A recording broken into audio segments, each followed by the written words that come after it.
Bienvenidos a este curso sobre la teología sistemática.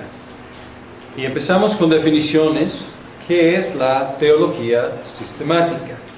La teología sistemática es un estudio de la información bíblica organizada lógica o temáticamente.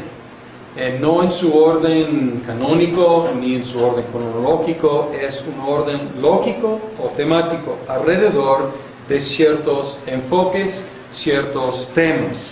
Y en la teología reformada, clásicamente hay ciertos temas que vamos a enumerar. Primero es lo que llamamos prolegómena. Prolegómena es una palabra griega que quiere decir lo que se dice antes. Entonces, prolegómena es lo que tenemos que decir antes de decir otra cosa. Es decir, la fundación, la cimentación de todo lo demás. Y en la teología reformada, sistemática, el prolegómena cubre lo que es la revelación y la Biblia, como la revelación escriturada. En la Confesión de Fe de Westminster empieza con prolegómena. El primer capítulo empieza con ¿qué? Con la escritura. Y empieza con la revelación y luego más específicamente la escritura. Luego la teología. La teología es el logos acerca de Dios, el estudio acerca de Dios. Entonces teología es una subcategoría de teología. Usada la palabra en dos diferentes formas. Teología general y teología específicamente, ese es el estudio acerca de Dios. Y hay diferentes aspectos. Su naturaleza, sus nombres, sus atributos, la Trinidad, sus decretos, la creación, la providencia. Y luego entramos en la antropología. La antropología es, como suena, el estudio acerca del hombre. Y hay diferentes temas también, la naturaleza del hombre, que quiere decir la imagen de Dios, la creación, el pecado y la gracia, como tres estados en el cual se encuentra el hombre: el estado de creación, el estado de pecado y el estado de gracia. Podemos decir creación, caída, redención.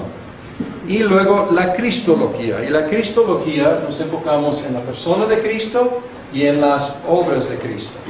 La persona de Cristo, abarcamos sus nombres, sus naturalezas, sus estados, humillación, exaltación. Luego sus obras, sus oficios, profeta, sacerdote, rey, su muerte, resurrección, etc. Su carrera redentora, lo que hizo. Neumatología. Neuma quiere decir espíritu o viento. Neumatología acerca del Espíritu Santo. Y aquí también se llama la aplicación de la redención. Y aquí estamos pensando, y pueden ver la progresión. Pensamos en Dios, sus decretos, la elección, predestinación, planeación de la salvación, la ejecución de la salvación por Jesucristo, y luego la aplicación de la redención por medio del Espíritu Santo. Y luego también se incluye aquí lo que se llama el Ordo Salutis, el orden de la salvación. Y tratamos de colocar los elementos de la redención aplicados a nosotros en un orden, en un sentido cronológico, pero más lógico que cronológico. Y luego tenemos la eclesiología, que acerca de la iglesia, la naturaleza de la iglesia, los oficios de la iglesia, los medios de gracia. Pues aquí estamos viendo el ambiente o el lugar o el enfoque o el lugar donde el Espíritu Santo ordinariamente nos aplica la redención. Luego escatología. Escatos significa último, entonces escatología, las últimas cosas. Y aquí hay escatología personal y escatología general. Cosas como donde estamos, la muerte, el estado intermedio. El estado intermedio es entre la muerte y la venida de Cristo, que está pasando. Y luego el famoso milenio y el juicio final. Y luego hay otra palabra que vamos a utilizar mucho. Es la palabra soteriología. El soter es el Salvador. soteriología tiene que ver con la salvación. Y a veces soteriología se usa en una forma restringida para referirse a la aplicación de la redención, porque ahí es donde en nuestra experiencia somos salvos, cuando el Espíritu Santo nos aplica los beneficios de la redención de Cristo. Sin embargo, también se puede utilizar muy ampliamente, y podríamos ver que casi todo, o en un sentido todo, tiene que ver con la soteriología, ¿no es cierto? Podríamos obviamente identificar la cristología en sus aspectos soteriológicos, también la antropología, porque entramos aquí en la cuestión de creación, pecado y luego redención, obviamente los decretos de Dios, de elección y la providencia. Pues la eclesiología es ordinariamente donde Dios nos aplica la salvación. La escatología pues también es la culminación de la salvación. Entonces realmente soteriología puede concebirse muy ampliamente, o a veces se utiliza para enfocarse en la neonatología. Y quiero contrastar la teología sistemática con la teología bíblica. Y es un nombre no muy afortunado hablar de la teología bíblica, porque en un sentido toda teología debe ser ¿qué? Bíblica, exacto. Sin embargo, en el ambiente reformado, en los círculos reformados, tiene una definición específica. La teología bíblica se organiza histórica o cronológicamente, o podríamos decir canónicamente, siguiendo el orden de la salvación como es revelada en la Biblia. Y contrasta con la teología sistemática, que es lógica, y la teología bíblica es teológica. Y la tendencia y esta es una advertencia, la tendencia de la teología sistemática es aplanar la Biblia, porque hace las preguntas: ¿qué dice la Biblia acerca de Dios? Y luego agarra de Génesis, Éxodo y Levítico y de los Salmos y de primero de Crónicas y de Juan y de Hechos y de Apocalipsis y dice: la Biblia dice. Y es una forma legítima de estudiar la Biblia. Sin embargo, Génesis no es igual que Juan, y los Salmos no son iguales que Apocalipsis. Son diferentes géneros literarios, y también son diferentes temporadas, diferentes épocas de la historia de la redención. La teología bíblica ayuda a no caer en aplanar la Biblia, porque la teología bíblica reconoce que es un crecimiento. La revelación de Dios en Génesis no es tan amplia como en Juan, digamos. Y la teología bíblica reconoce el desarrollo de la teología acerca de Dios. Entonces, ¿ven la diferencia? Entonces, lo que queremos hacer, aunque este curso no va a ayudar mucho con eso, este curso podría propiciar unos vicios de aplanar la Biblia, porque vamos a enfocarnos en la teología sistemática. Sin embargo, debemos hacerlo siempre tomando en cuenta la teología bíblica, tomando en cuenta la temporada, la época del desarrollo de la teología bíblica, de la historia de la redención. La teología reformada, podríamos hablar de tres categorías. Podríamos hablar de la teología de la Reforma, que abarca el luteranismo y la teología reformada. Y luego, como subcategoría, la teología reformada es la teología de la Reforma, la no luterana, pensando en Zwinglio y en Calvino, sobre todo, como algunos de los líderes. Y luego podríamos ver una subcategoría de la teología reformada, que es la teología presbiteriana. Y en la teología presbiteriana es casi igual que que el cuerpo de la teología reformada en general. Sin embargo, el presbiterianismo, como estudiamos en otros cursos como la historia de la Iglesia, credos y confesiones, tuvo un desarrollo específico en Gran Bretaña, donde el presbiterianismo tomó o echó raíces sobre todo en Escocia. Y no vamos a hacer mucho contraste entre la reformada y la presbiteriana, porque realmente es lo mismo. Sin embargo, hay ciertos detalles en los cuales hay algunos contrastes, unas pequeñas diferencias entre la teología reformada continental, podemos decir de Alemania, de Holanda, de Suiza, de Francia, y la teología reformada en Gran Bretaña, que es anglicana o sobre todo que es presbiteriana. Y menciono esto porque el libro de texto que vamos a estudiar sobre todo es un libro de un teólogo reformado holandés. Y de vez en cuando voy a hacer unas observaciones de pequeños detalles que contrastan con la teología reformada británica o escocesa, que también se llama la teología presbiteriana. Bien, unas distintivas de la teología reformada en general, incluyendo la teología presbiteriana.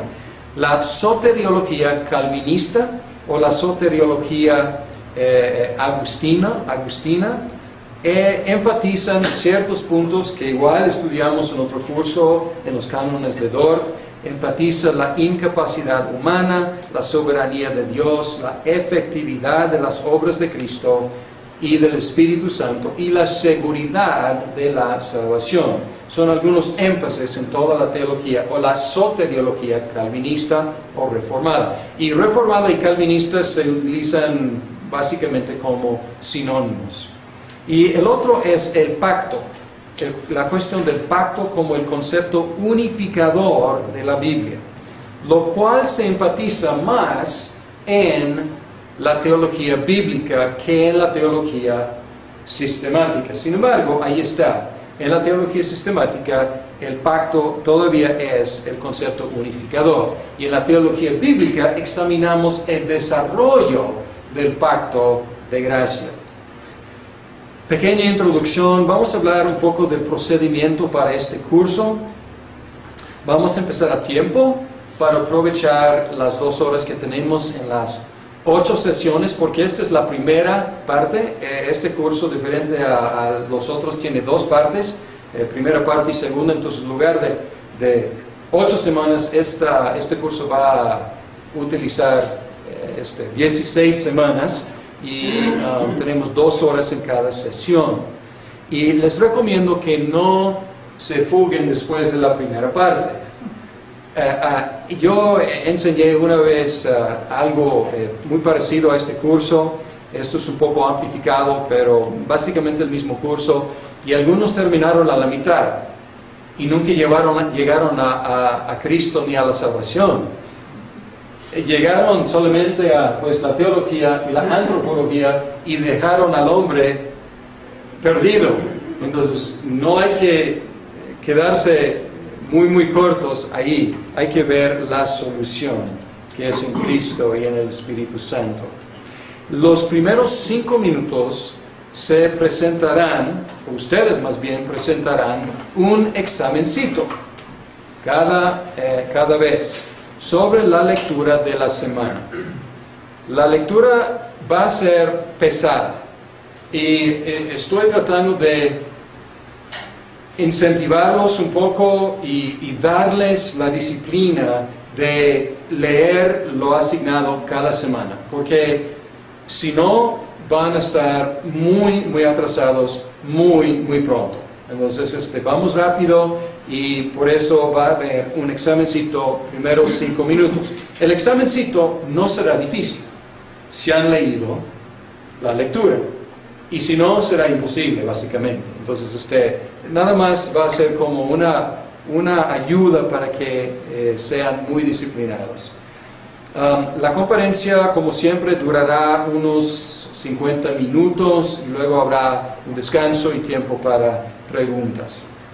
La calificación final se basará en dos cosas: en los examencitos y el examen final. Después de cada sección, después de 8 semanas habrá un examen semifinal, y luego después de las otras 8 semanas otro examen semifinal. Pero el último no va a ser cumulativo, o sea, vamos a llegar a parte de la cristología, y el primer examen cubrirá prolegómena, teología, antropología y algo de cristología, y luego lo demás en el segundo examen. Entonces voy a sumar de los examencitos y el examen final. Por lo pesado de la lectura, no habrá un ensayo, y es algo que lamento, porque el ensayo es un ejercicio de mucho aprendizaje, la verdad, pero no quiero sobrecargarlos. Sin embargo, debo mencionar, hay algunos aquí que son candidatos para el Santo Ministerio en la Iglesia Presbiteriana en México, y ustedes tendrán eventualmente que presentar un ensayo teológico. Vale la pena aprovechar esta oportunidad. Y yo creo que si ustedes en sus mentes piensan, si hay un ensayo en este curso, pues les convendrá muchísimo. Si otros quieren investigar algo, adelante, y yo los apoyo, pero no lo voy a requerir esta vez. Y como digo, lo siento, porque la verdad es una oportunidad de profundizar en un tema. Ustedes tienen enfrente de ustedes tienen una descripción del curso, y ahí se habla básicamente de lo que acabo de decir. Luego hay una breve bibliografía. Tenemos en nuestra pequeñísima biblioteca unos libros bastante buenos para la teología sistemática. Y aquí no tengo el texto. A ver, ¿me prestas por favor el texto de Berkhof? Gracias. Este es el texto principal. Y pues de Luis Berkhof van a leer más o menos la mitad en la primera sección y la otra mitad en la segunda sección. Hay también otras versiones, parece que yo no tengo todo aquí, pero aquí pueden ver que hay un manual de doctrina cristiana, que es también de Berkhof, que es un resumen de la teología sistemática. Entonces es pues digamos la tercera parte o la cuarta parte de este libro. Algunos de ustedes lo leyeron en la otra versión de este curso que di. Y luego pueden ver que hay un sumario de la doctrina cristiana, y es un resumen del manual, y básicamente es como un bosquejo. Pero a lo mejor si quieren ver el esqueleto, pueden ver sumario, y luego si quieren ver algo de la carne, pueden ver más bien el manual, y aquí pueden ver el cuerpo completo, y es lo que van a estudiar. Pero a lo mejor aquí pueden perderse un poco y pueden recurrir al manual para como aclarar qué quiere decir. Luego también hay otro, James Montgomery Boice, Fundamentos de la Fe Cristiana. Es una teología, dice, exhaustiva y comprensible. Y a lo mejor son palabras contradictorias, exhaustiva y comprensible, pero la verdad sí es. O sea, está escrita en una forma más accesible, y está escrito por un teólogo del siglo XX. Y de hecho fue mi pastor cuando yo estaba en el seminario, un pastor que murió joven en sus 60s, pero dejó una huella muy importante en la iglesia contemporánea. Juan Calvino es su librito, que es la institución de la religión cristiana. Y para los que son candidatos del Santo Ministerio, los dos libros que tendrán que haber leído son Berkhof y la institución de la religión cristiana. No estoy asignándolo para este curso, pero ustedes, los candidatos, tendrán que haberlo leído. ¿Qué sigue? Calvino también. Aquí está el sumario de la doctrina cristiana por Berkhof. Y luego este es sumario de la institución de la religión cristiana. Otra vez es un resumen mucho más abreviado que si no quieren taclear o si no quieren leer toda la institución, esto les daría la idea. Y luego Harvey Cohn, también que fue profesor mío, no veo aquí, parece que está ahí en la biblioteca, no, aquí está. Harvey Cohn, Teología Contemporánea en el Mundo. Este es un panorama de muchas teologías modernas, y aquí pues teología de la secularización, ética situacional, teología de la esperanza, de la historia, de la evolución, etcétera, etcétera. Estos es un repaso pues breve de muchas ideas teológicas, pocas ortodoxas, pero aquí es bueno saber lo que hay en el mundo, y esto ayuda. Luego, Hodge. Hodge fue un teólogo del siglo XIX, y él escribió una teología sistemática de 3 tomos en inglés, y han sido abreviados a 2 tomos en español. En un sentido, esto habría sido mejor para nosotros, porque es presbiteriano. Sin embargo, es mucho más grande y un poco más antiguo que Berkhof. Entonces, Berkhof realmente nos da un excelente esquema para considerar, pero Hodge puede estar ahí como referencia. Y de hecho, la primera lectura que van a hacer es de Hodge en Prolegómena, porque Berkhof no incluye Prolegómena en su teología sistemática. Entonces estoy sustituyendo con un capítulo que ustedes ya tienen fotocopiado de Hodge. Machen, la visión cristiana del hombre, suena como pura antropología, pero no es. O sea, abarca otros temas, la teología además que la antropología.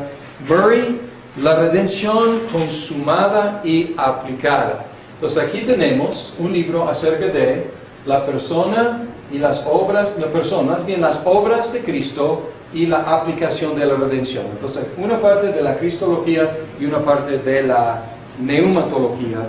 Y aquí tenemos el ordo salutis que se acepta en la teología reformada, o más bien la presbiteriana.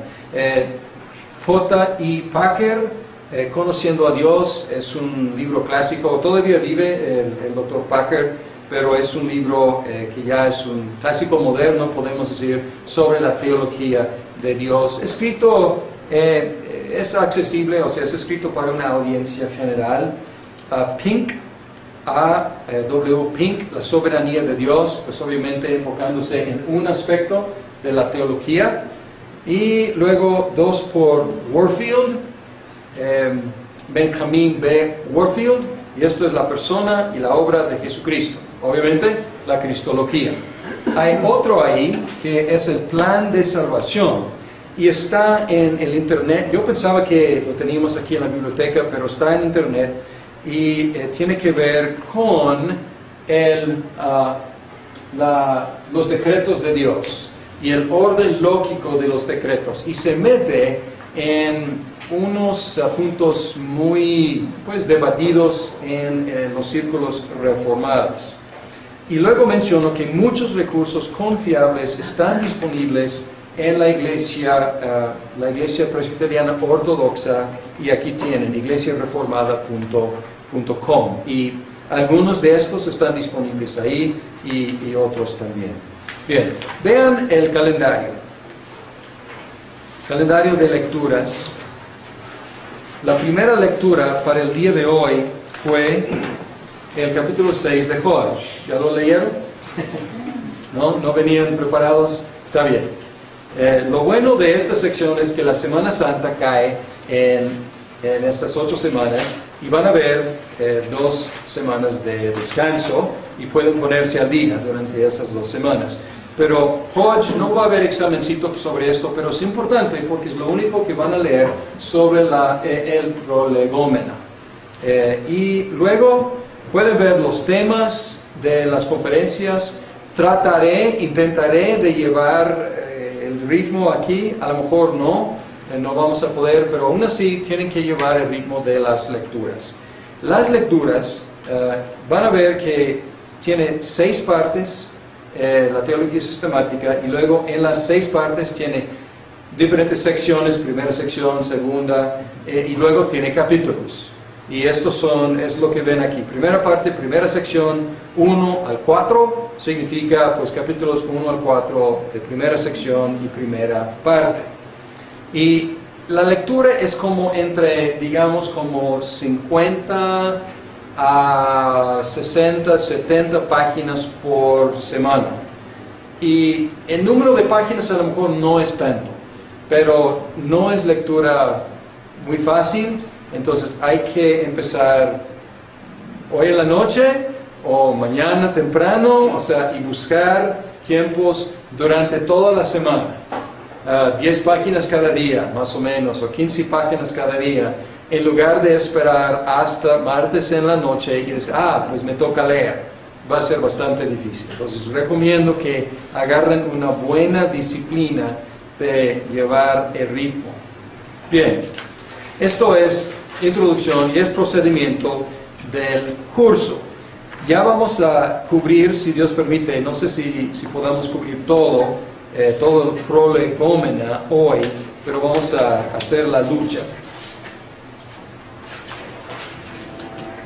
Las ideas de Dios y de la religión sobrenatural requieren un concepto de revelación. No puede haber religión sobrenatural sin revelación. O sea, tenemos que, si es una religión naturalista dentro del mundo, pues a lo mejor no necesitamos más información que la información que la misma creación nos da. Pero si Dios es más allá, si es creador, si es más allá de la creación, aparte de la creación, necesitamos una revelación, una autorrevelación de Dios para conocerlo. Y Berkov complica el asunto, y no van a leer a Berkov sobre la revelación, pero él complica el asunto dividiendo la revelación entre natural y sobrenatural, y también entre general y especial. Entonces él tiene 4 categorías, que para mí es un poco complicado. Nosotros vamos a enfocarnos en 2 categorías nada más, en la revelación general y la revelación especial. Y el Salmo 19 nos da 2 diferentes, podemos decir, párrafos o estrofas que tienen que ver primero con la revelación general y luego la revelación especial. No voy a leer todo, pero empieza diciendo: los cielos cuentan la gloria de Dios. Y luego habla del firmamento que proclama la obra de sus manos. Habla del día y de noche, la tierra, los confines del mundo, etc. Y luego en el versículo 7 dice: la ley del Señor es perfecta. Y hay un himno de alabanza al Señor, dando gracias por la perfección y lo bonito de su ley. Pues ahí tenemos básicamente la revelación general que nos da la creación y la revelación especial que nos da en su palabra. La revelación general. Dios se revela en la revelación general a todo ser humano. Nadie escapa de recibir la revelación general por medio de 2 cosas: por medio de la creación y por medio de la providencia. Y voy a leer el Catecismo Menor. El Catecismo Menor pregunta en la pregunta 9: ¿qué es la obra de creación? La obra de creación es el haber hecho Dios todas las cosas de la nada por su poderosa palabra en 6 días, y todas muy buenas. Y luego, ¿cuáles son las obras de providencia de Dios? Las obras de providencia de Dios son su santa, sabia y poderosa preservación y dirección de todas sus criaturas y todas las acciones de estas. Y si lo piensan, entre estos dos conceptos se cubre todo. Se cubre todo el universo. Todo lo que existe en el universo y todo lo que pasa en el universo, entre la creación y la providencia. Y a través de la creación y a través de la providencia, Dios se revela a todo ser humano. Podemos decir que Dios se revela por medio de la naturaleza y por medio de la historia. Y la historia es el llevar a cabo la providencia de Dios. Sin embargo, la revelación general tiene algunas limitaciones. Primera limitación es que desde el primer pecado hubo una distorsión, y una distorsión de dos cosas. Una distorsión de la creación misma. ¿Se acuerdan en Génesis 3, 17 a 19? La maldición por el pecado fue sobre ¿qué? Pues en cuanto a la mujer, sobre el parto, y también una cuestión de la relación con su marido, y para el hombre la maldición fue sobre la creación. Y luego en Romanos 8, Pablo nos dice que la creación fue sujeta a frustración.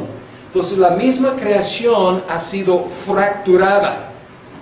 Todavía declara y canta la gloria de Dios, pero no como debía, no como puede y no como lo hará, ya liberada de la frustración. Pero el otro problema, la otra distorsión es en nuestra percepción. Ya no vemos las cosas como debemos verlas.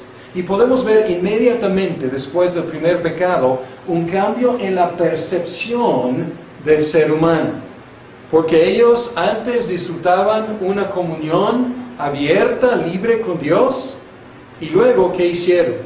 Se escondieron de Dios. Ya le tenían miedo, ya le tenían pavor, ya su perspectiva sobre Dios estaba distorsionada.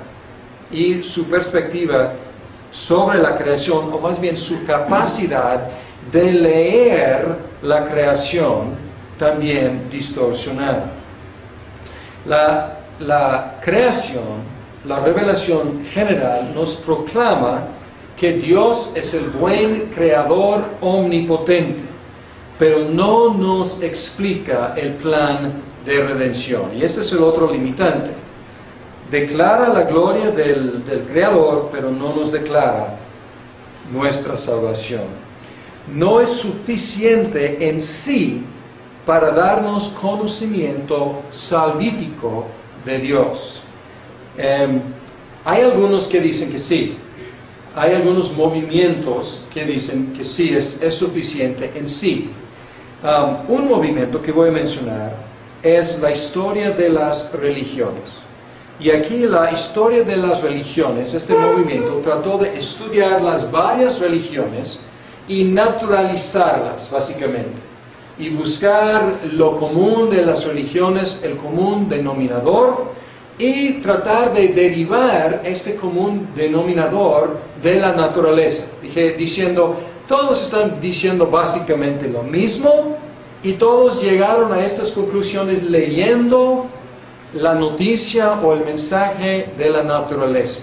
Y ahí diciendo que puedes llegar a la esencia de la religión simplemente observando astutamente la naturaleza. Otra manifestación de la idea de poder interpretar correctamente y conocer a Dios correctamente por medio de la naturaleza es en la Iglesia Católica Romana.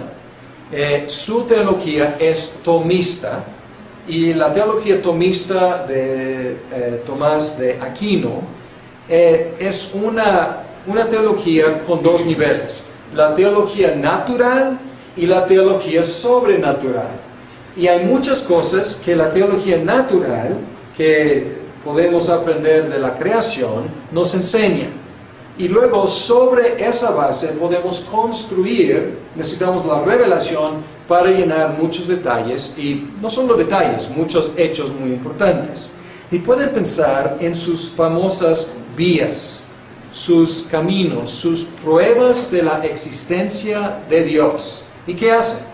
Tratan de demostrar que hay un Dios, la existencia de Dios, del Dios de la Biblia, por medio de argumentos basados en la naturaleza. El Vaticano I, el Concilio Vaticano I, afirmó la suficiencia de la revelación general interpretada por la razón humana para dar conocimiento correcto de Dios. Entonces es una perspectiva dentro del mundo cristiano diciendo que sí, pero la perspectiva reformada es que no, o sea, no es suficiente, y nos basamos en ciertos textos que voy a leer para basar esta perspectiva, los efectos, cuáles son los efectos de la revelación general. Y un efecto es no deja que ningún ser humano se escape de la revelación de Dios. Vamos a ver Romanos 1, 19. Y en un sentido estamos afirmando que la revelación general nos da un conocimiento de Dios. En un sentido estamos afirmando porque es lo que dice aquí. Pero la cuestión es si es suficiente para conocer correctamente a Dios y salvíficamente. Pablo dice, me explico. Lo que se puede conocer acerca de Dios es evidente para ellos, pues Él mismo se lo ha revelado. Porque desde la creación del mundo, las cualidades invisibles de Dios, es decir, su eterno poder y su naturaleza divina, se perciben claramente a través de lo que Él creó, de modo que nadie tiene excusa.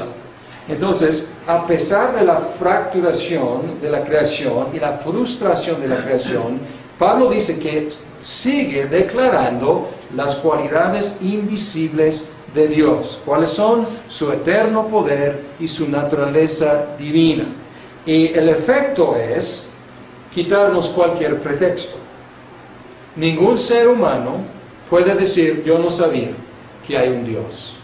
Porque Pablo dice aquí que Él se ha revelado en la revelación general suficientemente bien. Pero hay un problema.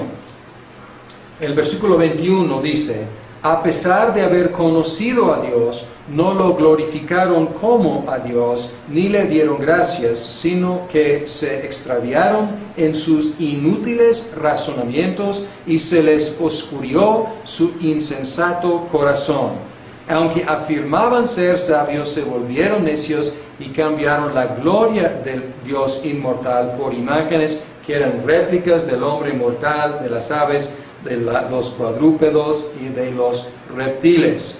Por eso, Dios los entregó a los malos deseos de sus corazones, etcétera, etcétera.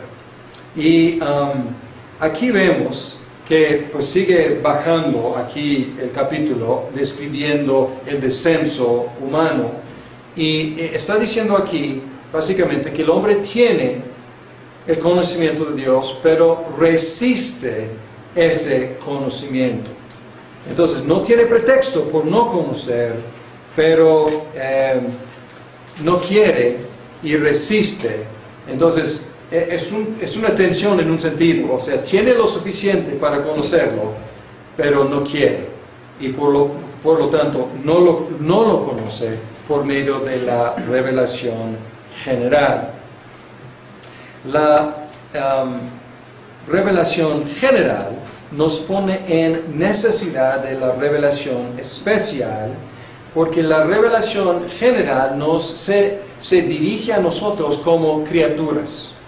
Pero la revelación especial se dirige a nosotros como pecadores. Y por eso no podemos aprovechar la revelación general como debemos, porque se dirige a criaturas. y para una criatura no pecaminosa, pues sería posible leer pues correctamente, pero nosotros no podemos ya. Solamente por medio de la revelación especial podemos interpretar correctamente la revelación general. Hay un salmo, por ejemplo, Salmo 8, que celebra la gloria de Dios en la naturaleza, pero lo hace con fe, lo hace con entendimiento dado por revelación especial. Y luego ya puede leer el libro de la naturaleza más correctamente. Dice: oh Señor soberano nuestro, qué imponente es tu nombre en toda la tierra. Has puesto tu gloria sobre los cielos. Y habla de cuando contemplo tus cielos, obra de tus dedos, la luna y las estrellas que allí fijaste. Me pregunto, ¿qué es el hombre para que en él piensas? ¿Qué es el ser humano para que lo tomes en cuenta? Entonces, ¿qué está haciendo? Está viendo la grandeza de la naturaleza, algo que un ateo puede hacer. Pero aquí el salmista, informado por la revelación especial, sabe que los cielos son obra del dedo de Dios. Y sabe que el hombre tiene un lugar especial en la economía del universo. Entonces, ¿qué está haciendo? Está leyendo la naturaleza con lentes de la revelación especial. Y así funciona. Bien, la Confesión de Westminster empieza resumiendo la necesidad, la función de la revelación general y la necesidad de la revelación especial. Y voy a leer el primer párrafo. Dice aquí: aunque la luz de la naturaleza y las obras de creación y de providencia manifiestan la bondad, sabiduría y poder de Dios de tal manera que los hombres quedan sin excusa, sin embargo, no son suficientes para dar aquel conocimiento de Dios y de su voluntad que es necesario para la salvación. Por lo que le agradó a Dios en varios tiempos y de diversas maneras revelarse a sí mismo y declarar su voluntad a la iglesia. Además, para conservar y propagar mejor la verdad y para el mayor consuelo y establecimiento de la iglesia contra la corrupción de la carne, la malicia de Satanás y del mundo, le agradó dejar esa revelación por escrito, por todo lo cual las santas escrituras son muy necesarias, y tanto más cuanto que han cesado ya los modos anteriores por los cuales Dios reveló su voluntad a su iglesia. ¿Qué está diciendo? Revelación general, buenísima, nos deja sin pretexto, sin excusa, no nos da la salvación. Por lo tanto, la revelación especial es necesaria. Pero para que la revelación especial no sea distorsionada, es necesario que la revelación especial se escriturara, que se escribiera en libro humano. Y la revelación especial, ya vamos a entrar en ese tema, vamos a ver cómo nos llegó.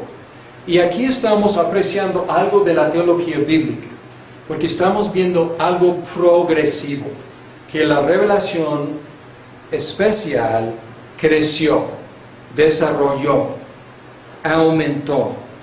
Se dirigió primero a individuos, a Adán, a Noé, y luego a una familia, la familia de Abraham, luego a una tribu, la tribu de Jacob, y luego una nación, la nación de Israel, y luego a una raza, la raza de los judíos, y luego a todas las naciones de la tierra. Entonces podemos ver una ampliación. Primero empezó palabra individual, y ya es una palabra universal, predicada a todas las naciones. Llegó a su máxima expresión en la persona y la obra de Jesucristo. Y si leemos las primeras líneas de la carta a los Hebreos, dice, Dios, que muchas veces y de varias maneras habló a nuestros antepasados en otras épocas por medio de los profetas, en estos días finales nos ha hablado por medio de su Hijo. A este lo designó heredero de todo y por medio de él hizo el universo. El Hijo es el resplandor de la gloria de Dios, la fiel imagen de lo que Él es. Y Él que sostiene todas las cosas con su palabra poderosa. Y luego pues sigue, el resto del libro exalta a Jesús, pero todo fluye de esta idea magna, que Jesús es la última, la máxima, la mejor, la revelación de Dios. Y por lo tanto, la Confesión de Fe de Westminster y la Teología Reformada concluye que la revelación especial terminó con el Nuevo Testamento, que Dios ya no está dando más revelación especial. ¿Por qué? Porque porque Jesús es la última palabra. En los últimos días Dios habló definitivamente, ya no por profecías como antes, en muchas maneras, en varios tiempos, ya nos ha hablado por medio de su Hijo. Al decir esto, estamos negando la continuación de nueva revelación especial, pero estamos escuchando la revelación especial cada vez que nos acercamos a la palabra de Dios en la Biblia. Podemos ver tres formas de revelación especial, y estas tres formas también podemos decir son progresivas, pero se traslapan mucho. La primera es, y aquí voy a borrar todo esto.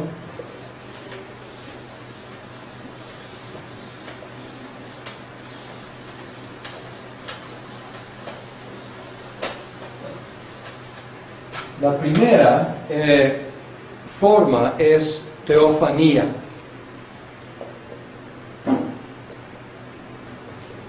Teofanía. En el Antiguo Testamento sobre todo hay teofanías sorprendentes, apariencias de Dios. Dios se presenta en diferentes formas. Hay ese personaje misterioso que se llama el ángel del Señor. A veces se parece humano, a veces se parece ángel, y luego de repente hace cosas que parecen cosas divinas. Entonces es un poco o muy misterioso. Pero lo que utilizó fue manifestaciones externas.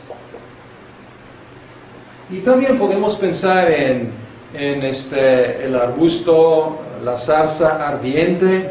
Es una manifestación externa. Dios constituye a los que reciben esas teofanías en testigos. Ellos pueden decir, yo vi esto. Moisés podría regresar a Egipto y decir, yo vi esta visión de Dios fuera de mí. Y entonces son testigos que reciben estas teofanías.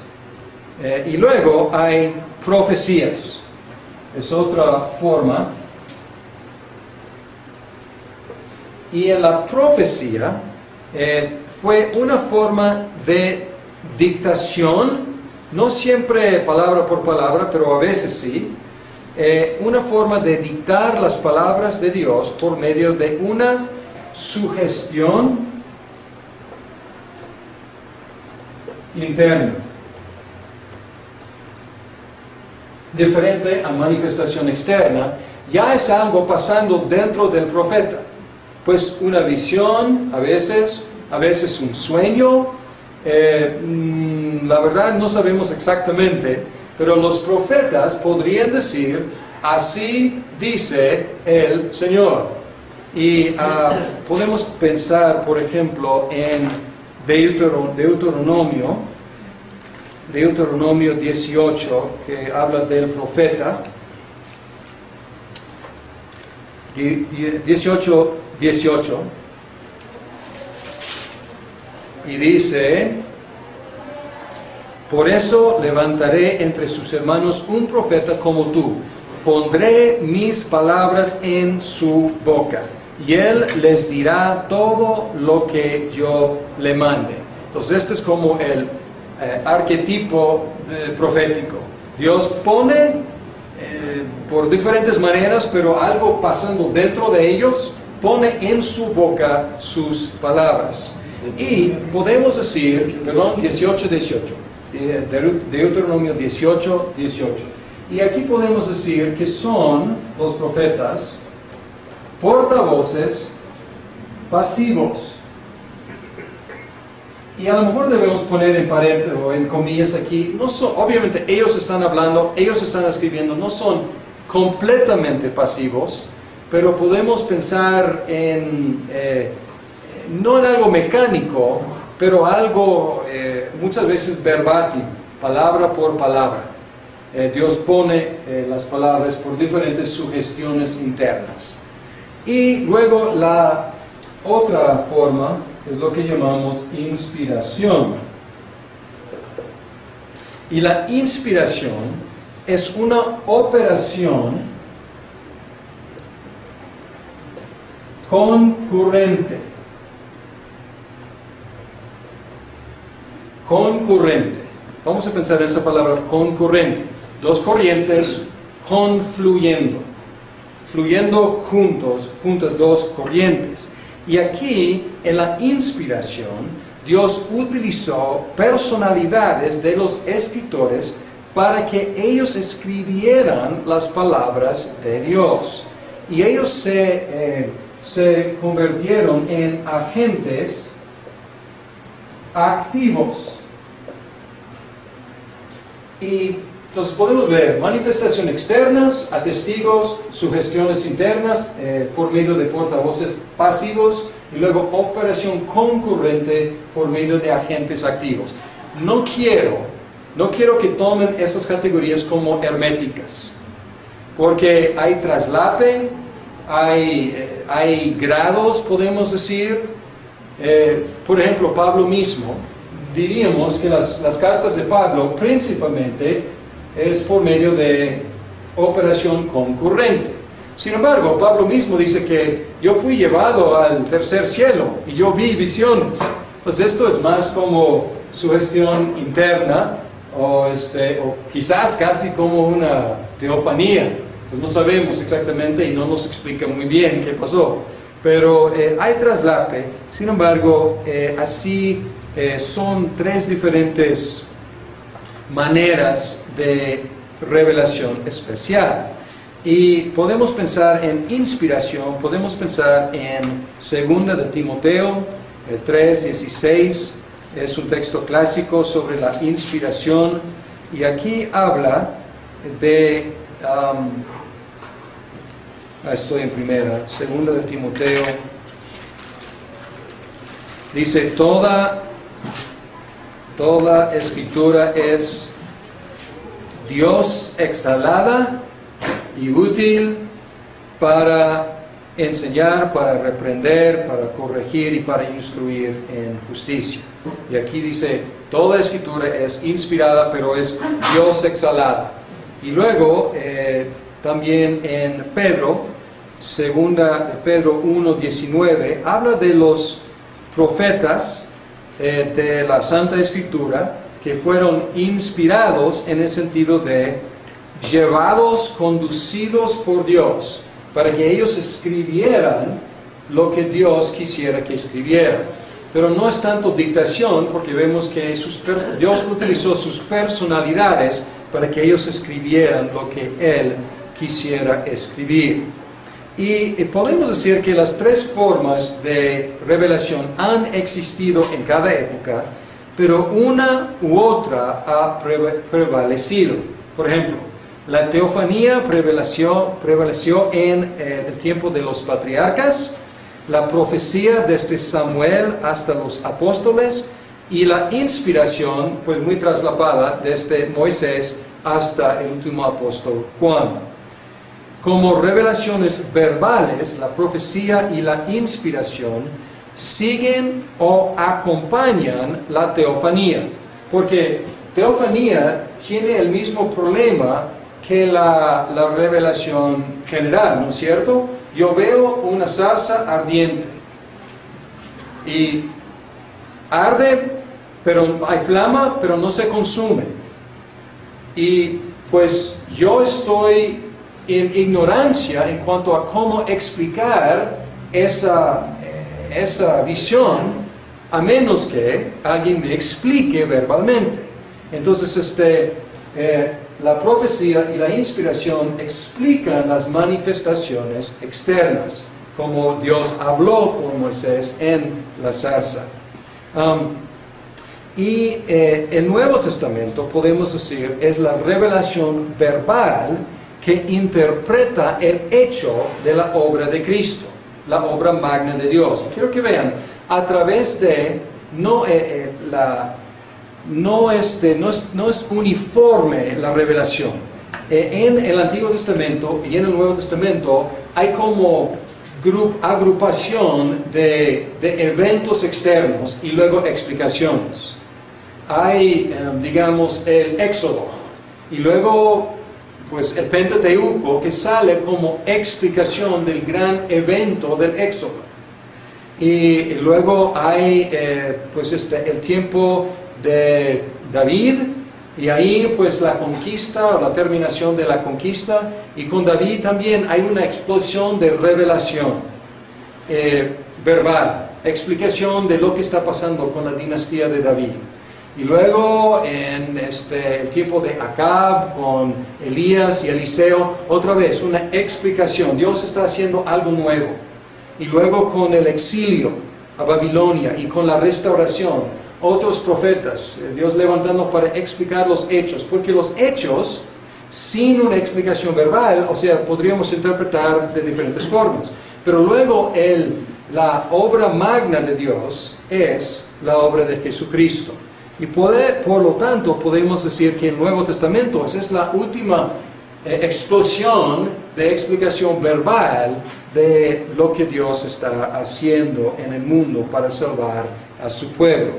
Y este es el argumento más fuerte a favor de la discontinuación de la revelación especial.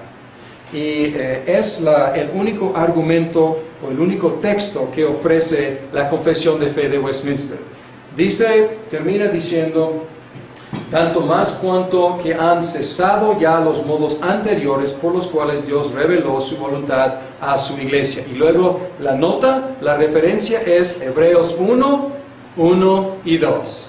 Y diciendo que Dios ya ha hablado su última palabra, su último hecho, hasta que regrese Jesús, pero su último hecho así en Jesucristo y su obra.